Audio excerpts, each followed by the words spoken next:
Shalom saudara, puji Tuhan kita berjumpa lagi di dalam ibadah online pada hari ini. Mari sama-sama saudara, baik jemaat GBI Kelor maupun GBI Perigi, kita siapkan hati kita untuk menerima berkat Tuhan pada hari ini.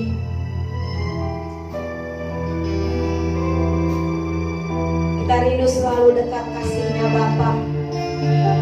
Kita mau merindukan Bapa tinggal di dalam kehidupan kita. Inilah kerinduan kita semua. Kita naikkan pujian seperti rusa yang haus. Buka hati kita. Biarkan hati kita juga merasakan haus akan kasih Bapa.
Tuhan.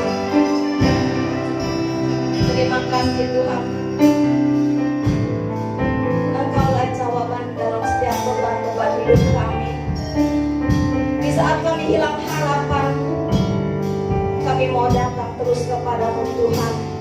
Sebab hanya firman-Mu lah yang dapat memulihkan kehidupan kami.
percaya Tuhan bahwa Engkau sanggup merubah padang gurun menjadi taman Tuhan. Demikian juga Tuhan, Engkau sanggup untuk melakukan perkara yang besar dalam kehidupan kami saat ini ketika firman-Mu ditaburkan dalam hati kami.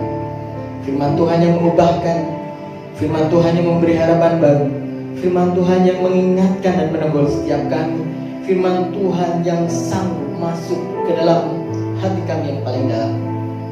Dan itu berbicara, Tuhan, ini kami siap untuk mendengarkan firman-Mu. Di dalam nama Tuhan Yesus, bila Engkau memberkati hamba-Mu untuk menyampaikan firman-Mu, dan Engkau memberkati setiap kami yang ada di rumah kami masing-masing, dimanapun kami berada, sehingga ketika firman Tuhan ditaburkan, maka firman-Mu yang berkuasa sanggup untuk mengubahkan hidup kami. Dalam nama Tuhan Yesus kami siap untuk menerima firman-Mu. Haleluya. Amin. Salam jemaat Tuhan, kembali lagi bertemu dengan saya untuk menyampaikan firman Tuhan bagi setiap kita dalam ibadah kita pada saat ini. Saudara-saudaraku, saya ingin membagikan firman Tuhan pada saat ini yang akan saya ambilkan dalam dua Raja-Raja pasal yang kelima, ayat yang pertama sampai dengan ayat yang kelima. Cuma 5 ayat saja, saudaraku. 2 Raja-Raja pasal yang kelima, ayat yang pertama sampai dengan ayat yang kelima. Demikian firman Tuhan. Judulnya Naaman disembuhkan. Naaman, panglima Raja Aram, adalah seorang terpandang di hadapan tuannya dan sangat disayangi, sebab oleh dia Tuhan telah memberikan kemenangan kepada orang Aram.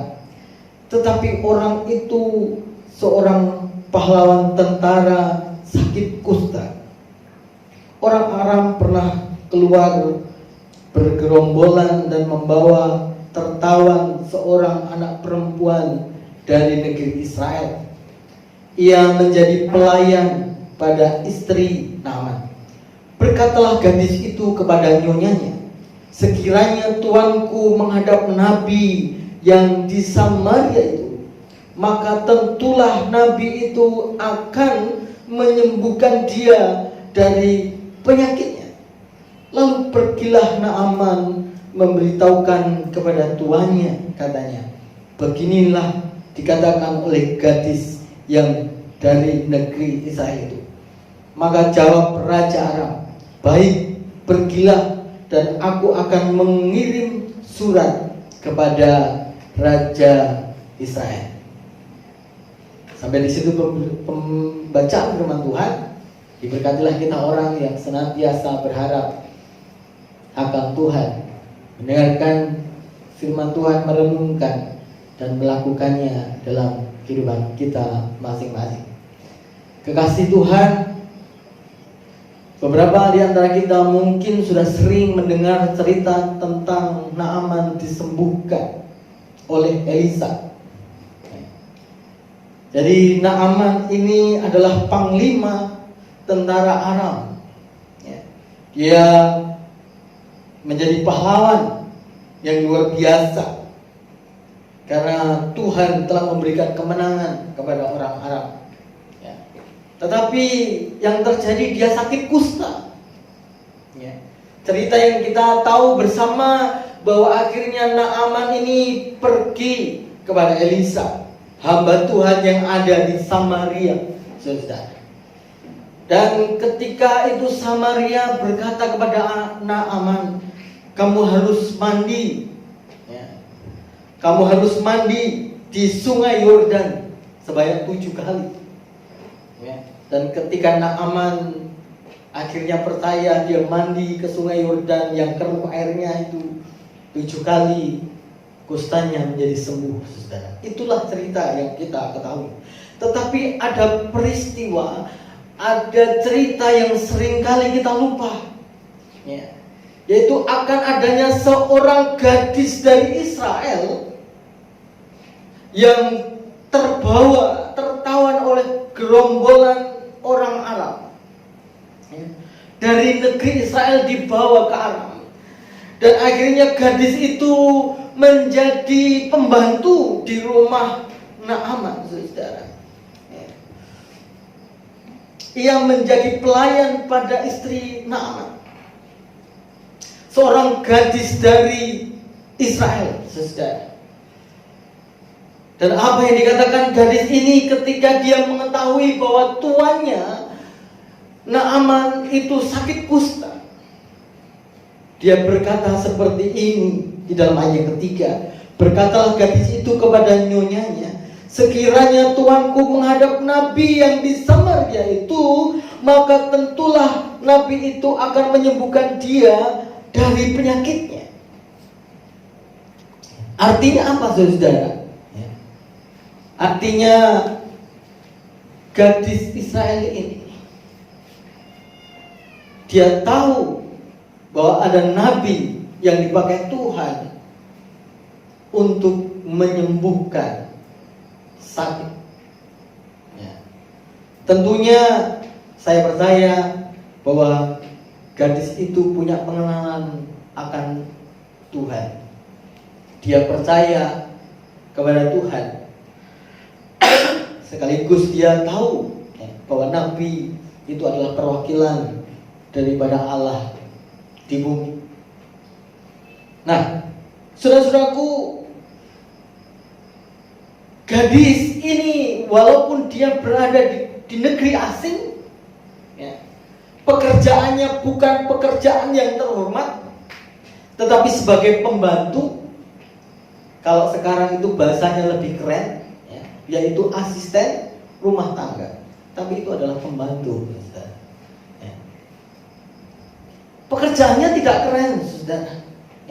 Mungkin dia bukan orang yang pintar, tetapi walaupun dalam keadaan seperti itu, dia bisa menjadi saksi. Menjadi saksi yang mengakibatkan Naaman, maafkan saya mau berkata Naomi, Naaman, Naaman menjadi sembuh. Ada beberapa hal yang akan kita pelajari dari seorang perempuan budak yang menjadi berkat.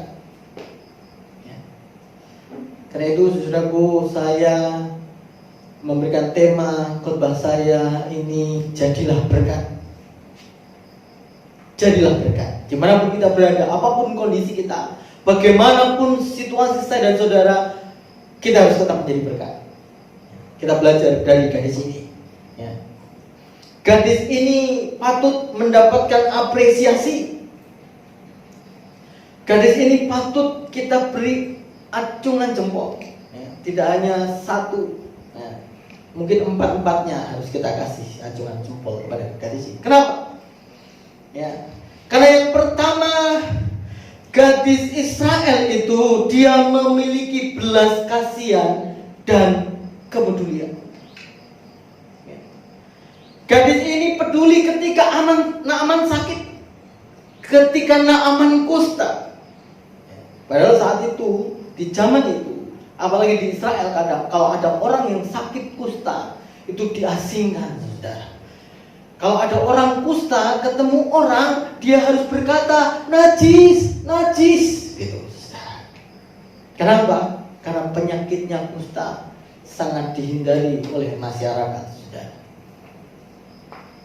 Sehingga kalau orang kusta itu keluar, saudara, dan bertemu dengan orang lain, maka orang lain berhak untuk melempari dia dengan batu. Betapa sedihnya orang yang sakit kusta, dan Naaman mengalami sakit kusta.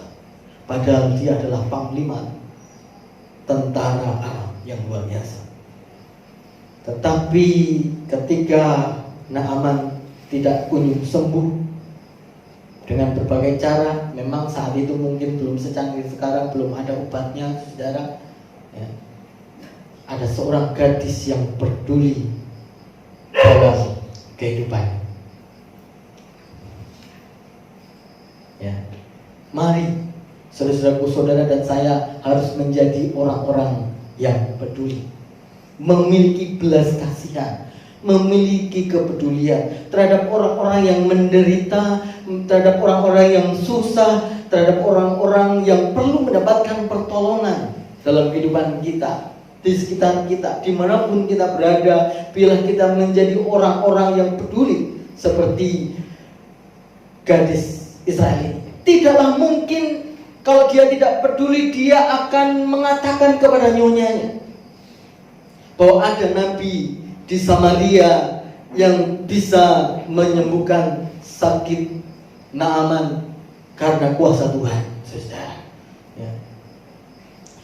Jadi saudara-saudaraku, gadis ini tahu ya, bahwa Naaman itu sangat menderita ya, sebagai orang yang terpandang tetapi menderita sakit, dan dia memiliki kerinduan supaya tuannya sembuh. Sehingga dia menceritakan sesuatu kepada nyonyanya, dan mungkin nyonyanya ya, istri Naaman menyampaikan kepada Naaman. Jadi gadis Israel ini memiliki belas kasihan dan kepedulian. Yang kedua, gadis ini memiliki keberanian dan berani mengambil resiko. Kenapa saya katakan seperti itu, saudara? Dia berani berkata bahwa di Samaria ada seorang nabi yang akan menyembuhkan dia dari penyakitnya. Ini adalah perkataan yang menurut saya penuh resiko. Saya tidak akan berani berkata dengan pasti ya, kalau kepada orang sakit, kamu datang kepada hamba Tuhan ini yang sanggup menyembuhkan sakit. Saya tidak akan pernah berkata seperti itu ya. Termasuk kita sebagai orang-orang percaya, kita tidak akan pernah bisa berani mengklaim bahwa ketika kita membawa orang sakit, entah itu kepada hamba Tuhan, kepada KKR, orang sakit itu pasti akan sembuh.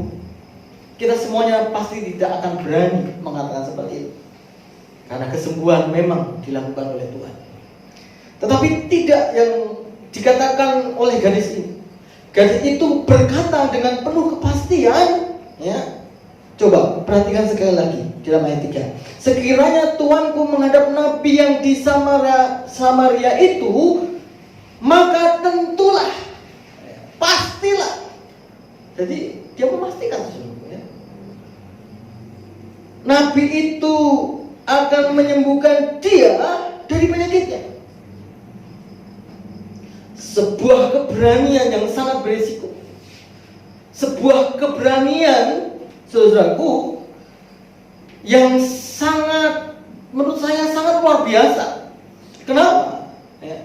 Ya kalau nanti datang kepada nabi yang di Samaria itu disuruh melakukan sesuatu ya, menjadi sembuh. Tetapi kalau Tuhan berkehendak lain bagaimana? Ya, misalkan Naaman disuruh makan obat apa dan nggak sembuh bagaimana? Sangat berisiko.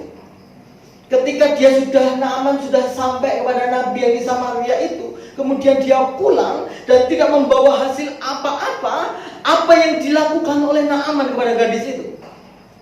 Gadis itu akan digorok, dipenggal kepalanya karena statusnya sebagai budak. Budak itu nasibnya ada di tangan tuannya. Mau dia pakan saja oleh tuannya, itu terserah tuannya karena dia seorang budak.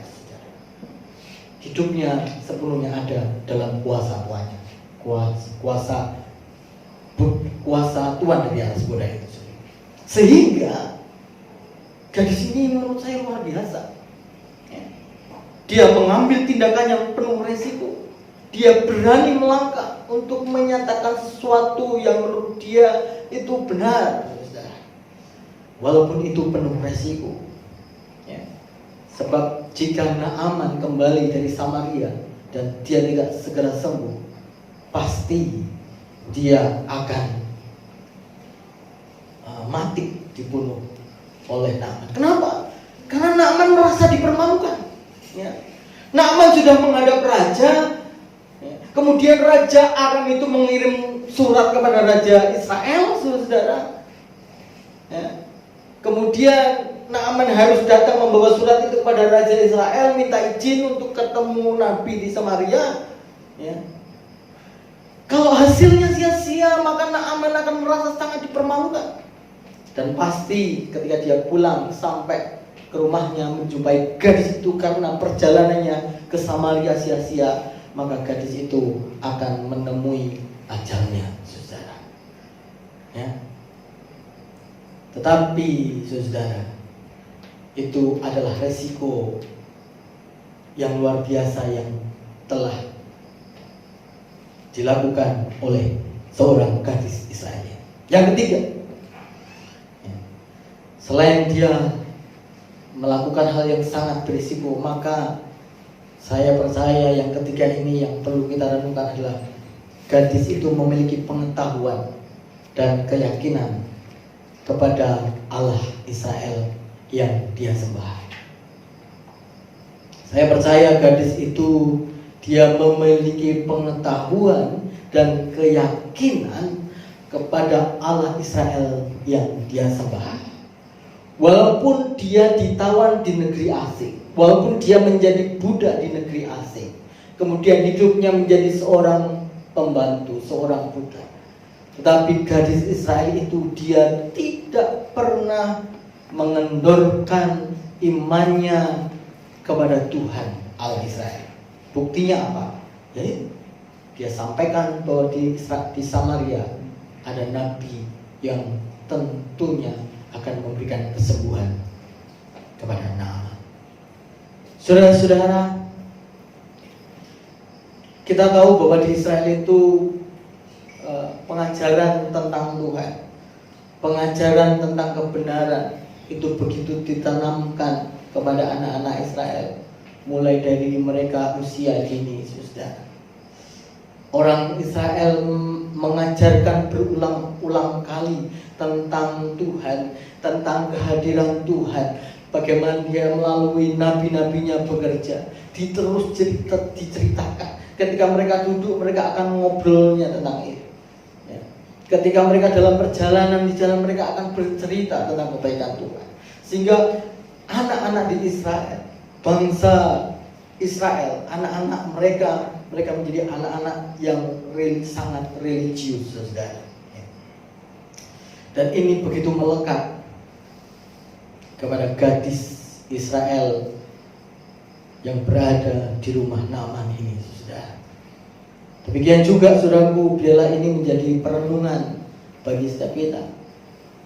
Apapun keadaan kita, dimanapun kita berada, biarlah keimanan kita kepada Tuhan tidak pernah berkurang. Bahkan di saat yang tidak memungkinkan sekalipun, saudara-saudara.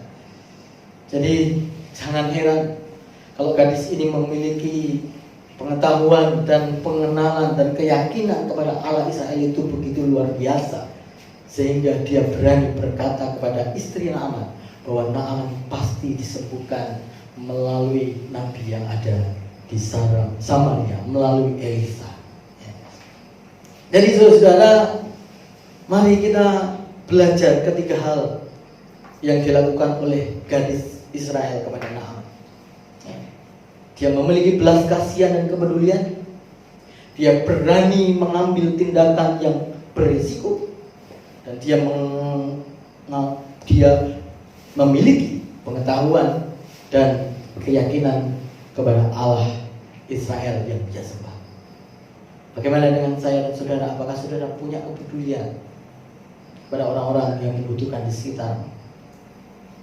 Apakah engkau berani untuk mengambil resiko ketika engkau mendoakan orang, ketika engkau menceritakan tentang kabar baik kepada orang-orang yang belum mengenal Tuhan? Gadis yang adalah budak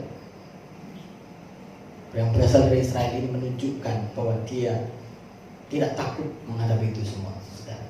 Dia tetap menjadi saksi dimanapun dia berada. Bila kita menjadi orang-orang yang berani menunjukkan kekristenan kita, menunjukkan bahwa kita adalah orang-orang yang lain daripada orang yang belum mengenal Tuhan, karena berani mengambil risiko. Dan biarlah setiap kita, saudaraku, setiap kita menjadi orang-orang yang memiliki pengenalan yang benar akan Tuhan dalam kehidupan kita. Ketika kita memiliki pengenalan yang benar akan Tuhan, saya percaya apapun kesulitan saudara, dimanapun saudara berada, saya percaya saudara akan terus menjadi saksi Kristus, membawa jiwa-jiwa bagi kemuliaan nama Tuhan. Saudara tidak akan pernah nyaman berada dalam kenyamanan diri saudara, sementara melihat orang lain menderita, melihat orang lain belum diselamatkan, melihat orang lain belum mendengar berita Injil. Saudara tidak akan pernah diam. Saudara akan terus bergejolak ketika hati saudara melekat dan mengerti, saudara memiliki pengenalan yang benar akan Tuhan. Mari kita belajar dari gadis Israel itu, sehingga hidup kita menjadi berkat. Cerita Naaman yang disembuhkan dari penyakit kustanya ketika dia mandi di Sungai Yordan 7 kali tidak akan pernah terjadi tanpa ada seorang gadis yang memiliki kepedulian dan kasih yang luar biasa, yang memiliki keberanian yang luar biasa, dan memiliki pengenalan yang benar kepada Allah Israel. Mari kita menjadi seperti gadis itu, sehingga menjadi berkat bagi orang lain. Di luar sana banyak Naaman-Naaman dalam tanda kutip rohani yang perlu uluran tangan kita, yang perlu kasih kita. Di luar banyak orang-orang yang belum mendengar Injil Tuhan, mereka butuh kasih Tuhan. Di luar banyak begitu orang yang ada mungkin secara duniawi, secara jasmani mereka kelihatan bersukacita, penuh canda tawa, tapi mereka jauh daripada Tuhan dan ada kehambaan dalam hidup mereka. Mereka perlu kita untuk menyatakan kepedulian dalam kehidupan mereka, sehingga mereka belum boleh mengenal Allah kita yang luar biasa.